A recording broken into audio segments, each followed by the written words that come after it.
Trouver tout de suite sur place l'une de nos équipes, Cyril Payen et Georges Yazbek. Cyril, bonjour, on vous avait tout à l'heure par téléphone, vous nous décriviez ces scènes de chaos, ces blessés également qui fuyaient sous le feu de l'armée russe, hein, alors que l'offensive russe s'accentue aujourd'hui.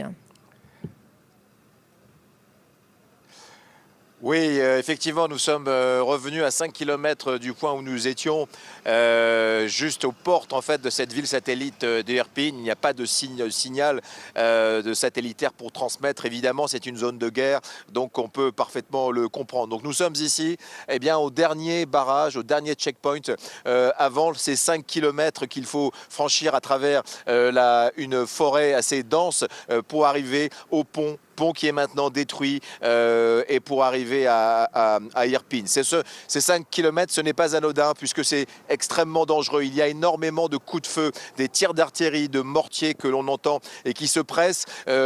À ma gauche, comme nous revenions, nous avons entendu des tirs dans ces bois, juste là. Donc ça veut dire certainement que les forces russes qui, depuis Irpin, face au bout de cette route, sont à environ 1500 mètres ou 2 kilomètres selon les forces en présence ukrainiennes qui nous informaient, eh bien, il y a des tirs qui se rapprochent et des bombardements qui se rapprochent de ce côté et de l'autre côté. Il y a des fumées noires un peu partout, c'est ce qu'on avait pu voir pendant les 3 ou 4 heures que nous avons passées aux portes d'Irpin avec Georges Yazbek. Donc ici, c'est le dernier point d'accès et c'est ça aussi la réalité de ce siège qui est en train de se former ici à Kiev. Eh bien, ce sont ces vagues incessantes, des images, je dois avouer, absolument déchirantes de familles entières avec une grand-mère, un grand-père, des animaux. Il y a beaucoup d'animaux domestiques qui doivent fuir, qui passent à pied cette rivière avec le pont détruit et que l'on voit, certains sont portés, ils sont exténués.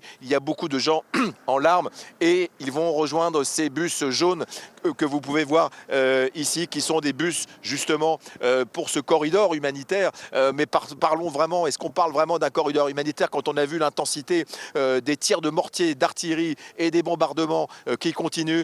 Tout cela laisse un peu songeur, mais des scènes réellement déchirantes de ces gens qui quittent une vie, on le voit bien, leur routine dans ces villes satellitaires de la capitale ukrainienne, au nord-ouest, des villes très calmes, très peuplées et qui doivent tout abandonner sans savoir également évidemment quand il y aura un retour, y aura-t-il un retour? Et là, ils partent tous, pour beaucoup, vers l'inconnu. Donc c'est une scène extrêmement déchirante et qu'on ne pouvait difficilement imaginer cela aux portes de l'Europe, en Ukraine, un pays où tout fonctionnait il y a encore moins de 2 semaines avant l'invasion russe. Cette invasion russe, ce rouleau compresseur qu'on sent résolument, et là on entend encore des bombardements, qu'on sent résolument arriver sur tous les points de la capitale pour arriver finalement à ce qui n'est plus un secret et tout le monde le sait, pour un siège total de la capitale ukrainienne.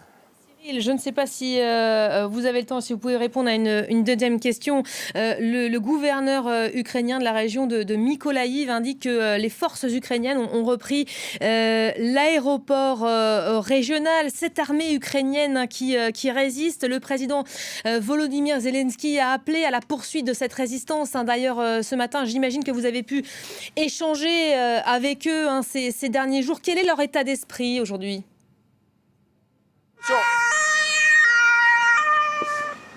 Oui, alors oui, effectivement, il y a des forces ukrainiennes très en présence. Là, vous pouvez voir une ambulance qui va très très vite vers la ligne de front, ce qui laisse présager que peut-être pas des blessés, mais des réfugiés qui sont exténués, qui ont tous usages. Donc il y a une force ukrainienne très très présente là. Nous avons pu voir des tireurs d'élite qui s'acheminaient, des hommes, des femmes qui arrivent en groupe important vers cette ligne de front.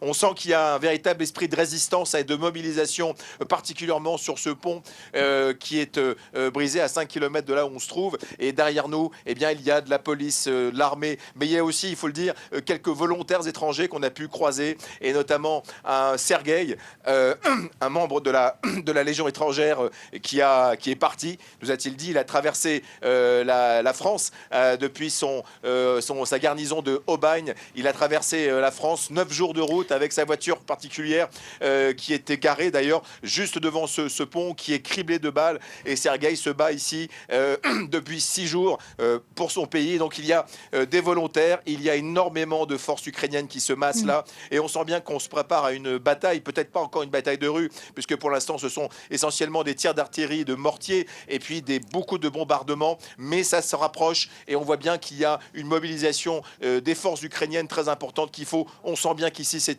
vital stratégiquement de coûte que coûte sauver cette entrée de Kiev par le nord-ouest, cette ville d'Irpin.